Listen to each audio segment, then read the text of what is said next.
Hello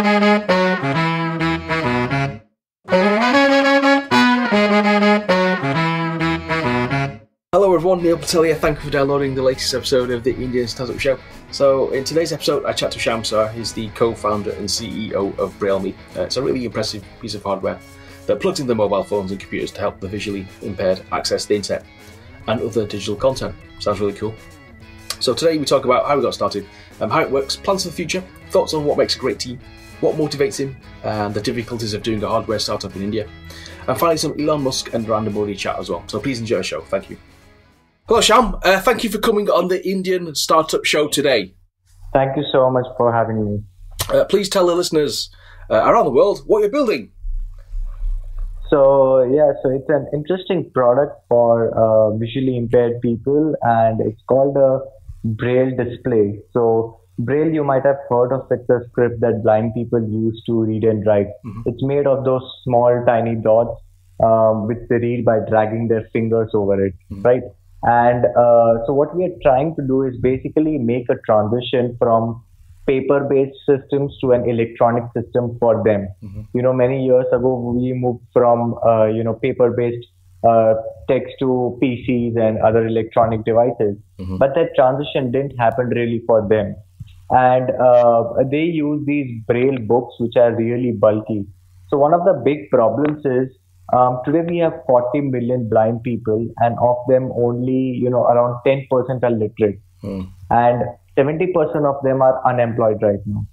One of the key reasons is that they do not have access to enough educational material like books, teachers, etc. And that has been dragging their kind of educational level below. And what we tried to do was we tried to create a device which would be a bridge for them and and enable them to access all their educational material. Mm-hmm. So physically, it's a device which is the size of a normal notebook, and you have these small pins in it which move up and down electronically. Mm-hmm. And so the person can feel those pins and and the pins emulate Braille, so he can read Braille on it. Mm-hmm. And the second part is where you have a keypad. This keypad is a special keypad which basically they have been using for like around last 100 years. Mm-hmm. And so it's called a Perkins style Braille keypad. And through that, they can type in Braille. So now the device becomes an input and output method in Braille essentially. Mm-hmm. And it's a digital, Braille format. So you can do a lot of things using this interface. Let's say you can plug in an SD card, which might have your books, and the person can read all those books on the Braille machine that we have. Right now, what happens is, if they want, let's say, a Harry Potter book, they have to convert that Harry Potter book into Braille, ask for a Braille, kind of printer to print it out, which are very sparse. In India itself, there are 15 million blind people and only 18 Braille presses. Mm-hmm. So you can imagine the shortage of presses in India. Mm-hmm. And once the Braille, is converted, the size of it is tremendous. How long have you been doing this, and how's it going so far? So basically, I started, the research and development of this product, I think in 2014. Mm-hmm. And so post that, it took almost a year to do the R&D for the product. And then it was kind of building the product, testing it out with users, and building it for manufacturing purposes, basically. Mm-hmm. So it's been almost 2-3 years now. Mm-hmm. And how many products have you sold? Is it actually live then?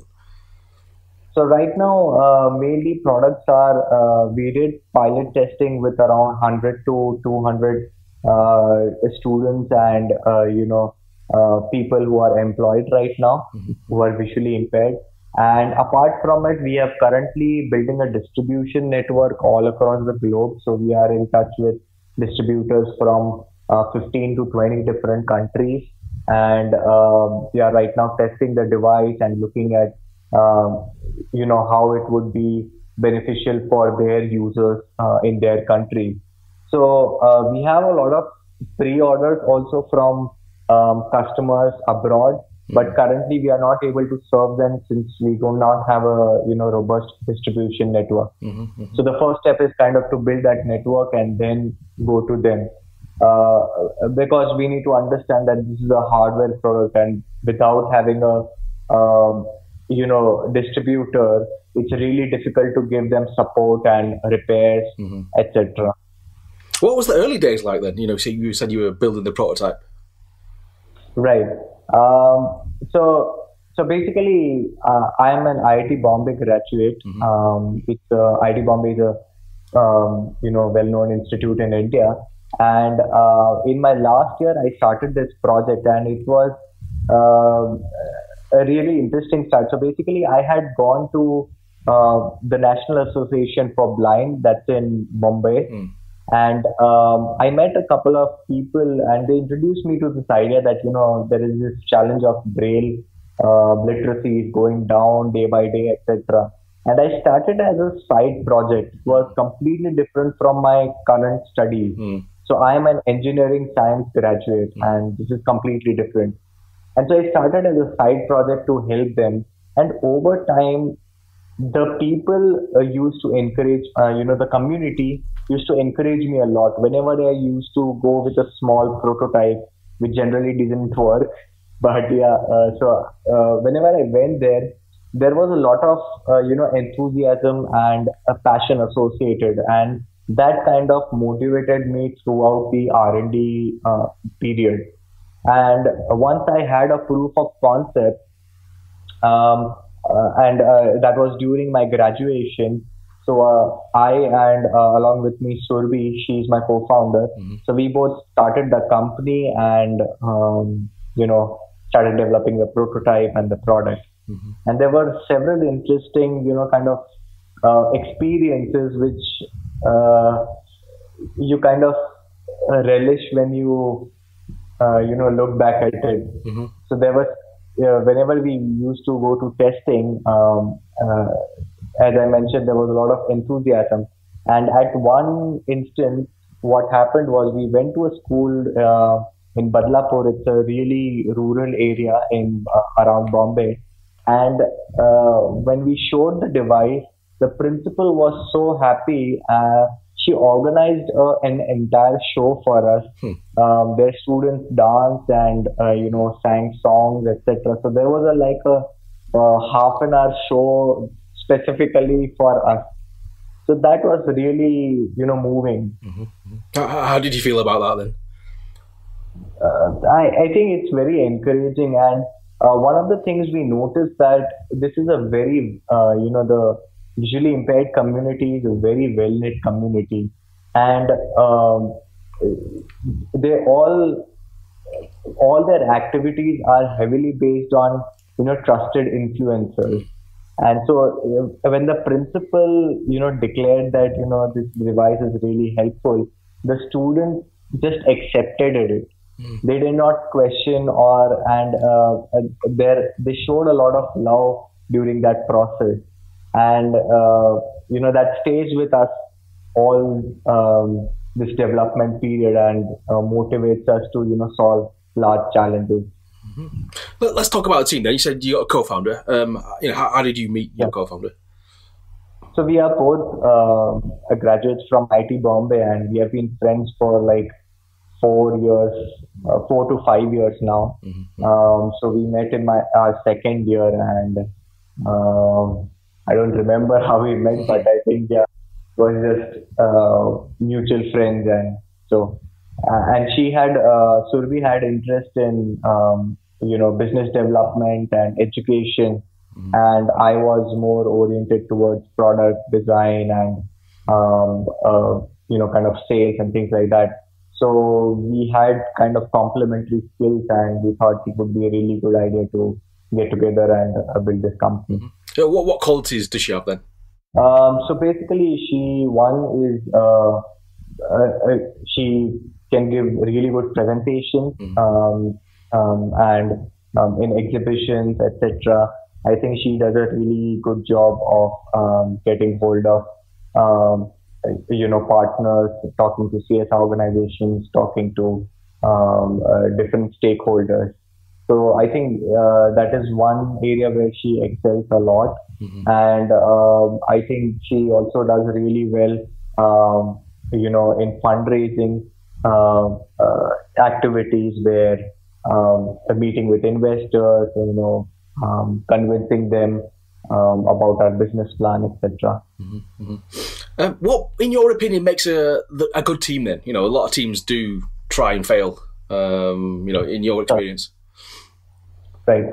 So I think one of the things is that obviously the co-founders need to, kind of have the same vision and the same goals, and the same ambitions also.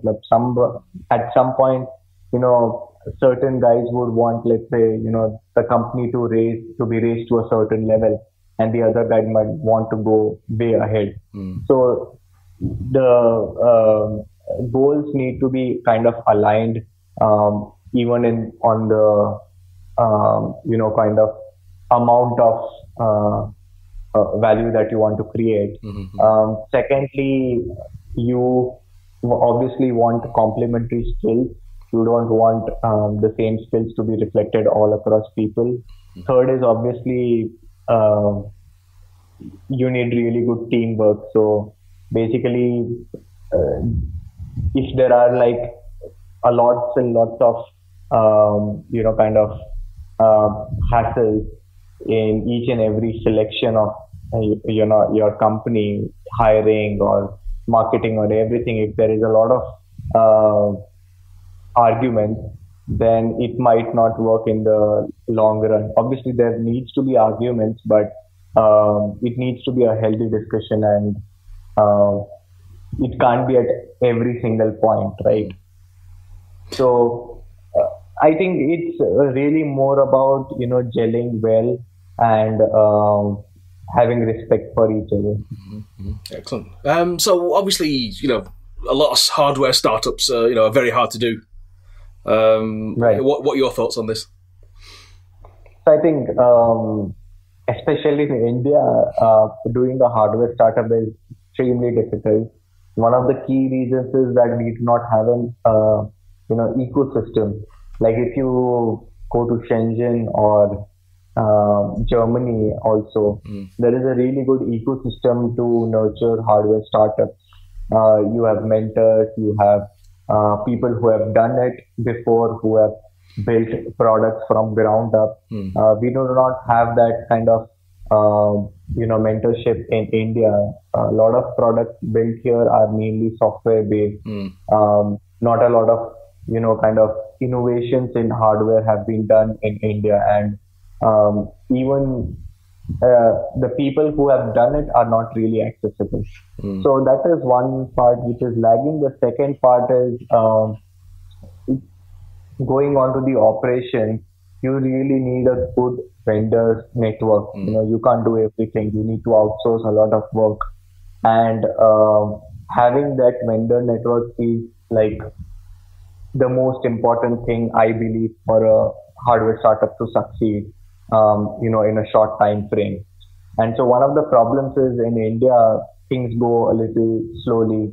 People take time to, do a certain thing. Like if I give let's say a PCB in China, Shenzhen, I get that in maybe a couple of weeks. But when I give it in India, it takes maybe 3 or 2 months also. So that time frame makes a lot of difference when you are iterating on the prototype. So what targets have you set for the next 2 years? So basically, currently, since we have started manufacturing and selling the product, we would like to reach at least 5 to 10,000 customers by the end of next year, and also, and these we would like to establish a global distribution network. So, and obviously in India, there's quite a few languages. Right. How do you get around that? Right. So that is the beauty of Braille.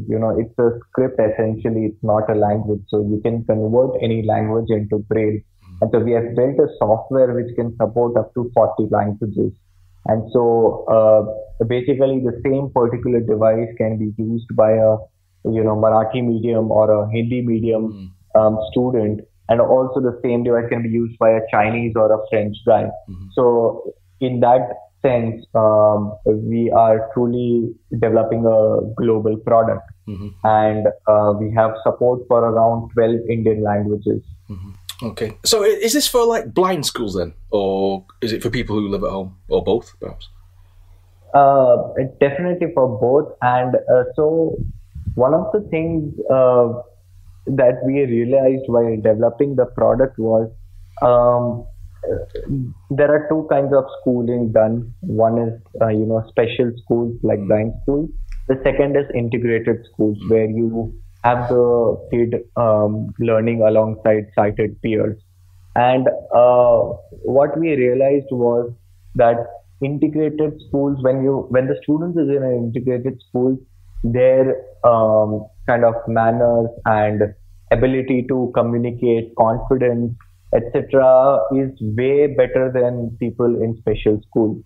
And our long-term goal is to enable students to remain in a integrated school.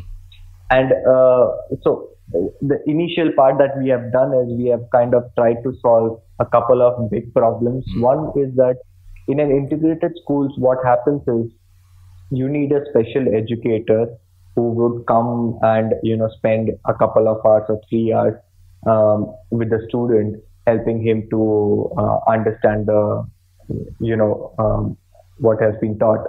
And so what we're trying to do right now is the student uses this device in Braille, and he connects to the smartphone of the teacher, and the smartphone can see whatever the student is doing in cited text. So basically this teacher now does not require to know Braille, and that removes a huge barrier of special educators, and we truly lack special educators in India. The second problem was writing exams. So currently what happens was you need a writer, whom you dictate the answers, and that person writes the exam for you. Now we are replacing it with this device.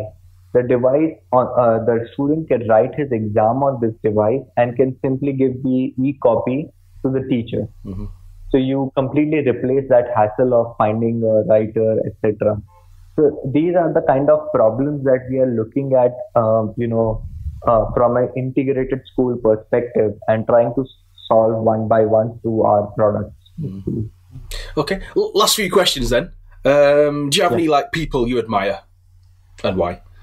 One is Elon Musk, and I think second is Narendra Modi. He's our Prime Minister. And what is it about those two people? One of the key things that Elon Musk does is that he has grand visions, and he has a plan to actually execute them practically. So a lot of people have grand visions, but making them practical and actually executing them is a completely different challenge. And so the ability to do that is really admirable. And one of the things that he says is that argue from first principles. And that idea, kind of sticks with me. And I try to use it as much as possible. I am not sure if you know the idea. So it's basically that you look everything from the first principles, that not from comparing it with other things that are happening right now. And the second thing is about Mr. Narendra Modi, who's the Prime Minister of India. I think he again shares the same kind of thing, that he has a grand vision, and he has charted out a plan to kind of reach there. And one of the really good things about his work is his basically work ethic. The kind of hours he puts in, and the dedication he has for the people of India. Mm-hmm. Excellent. Okay. Let's say somebody wants to do their own hardware startup. What advice would you give them? I think patience. So I definitely lots and lots of patience. But what I've seen here is, there are a lot of hardware startups around me also. I am based in a incubator. It's inside IIT Bombay, and so we have like 5 to 6 different hardware startups along with us. And what I saw was that there is a lot of kind of patience required, definitely, but also let's frame it. Kind of passion and I don't know how to frame it, but persistence. Kind of there are tremendous amounts of failures, and hardware startup is very less about the hardware that you are building, but it's a lot more about the vendor network and manufacturing, and how do you get through all those things in a particular time frame. So managing all those tasks. So I believe more than the IP and the hardware involved, a lot of effort goes into building that ecosystem around you.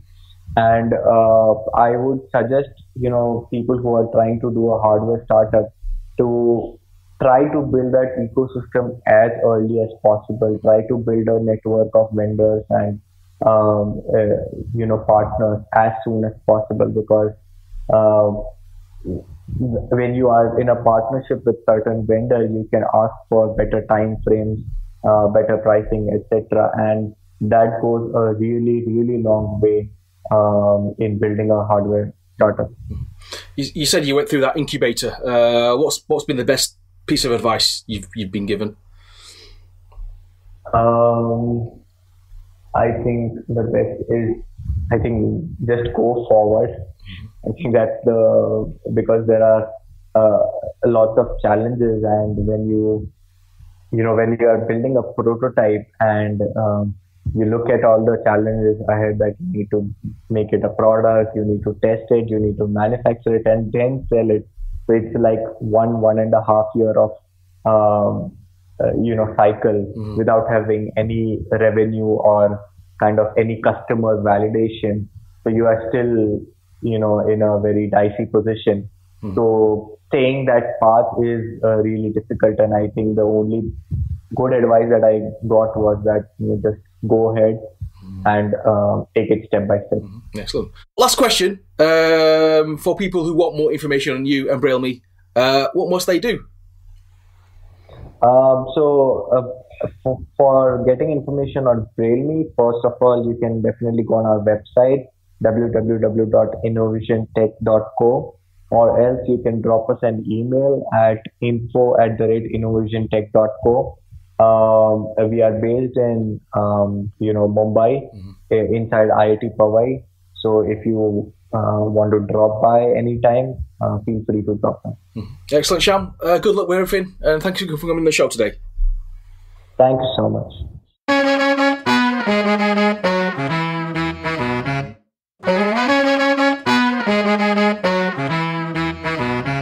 Thanks to Shyam for coming on the show today. That's the end of the show. If you liked it, please leave a rating and review on the show. Just search for the Indian Startup Show on iTunes, Stitcher and Overcast. We're also on Pocket Casts, Downcast, Instacast, Pocket Care and Apple TV. If you're building something exciting, please send me an email, hello@neilpatel.co, or tweet @IndianStartupSH, or go to facebook.com/Indian Startup Show. We'd love to connect. If you're interested in creating your own podcast in 2018, then check out my class on Skillshare.com called Getting Your Podcast Off the Ground. I've been teaching this for over 15 months now, and it's had over 550 students. So it's had great testimonials, so check out the link on the show notes to get started. Advantage of doing your own podcast, you get to build something that's amazing, that's your own 100%. You have 100% creative control, you can do whatever you want, and it's a lot of fun. So check out the link on the show notes, and you can do your own podcast. Thank you, and goodbye.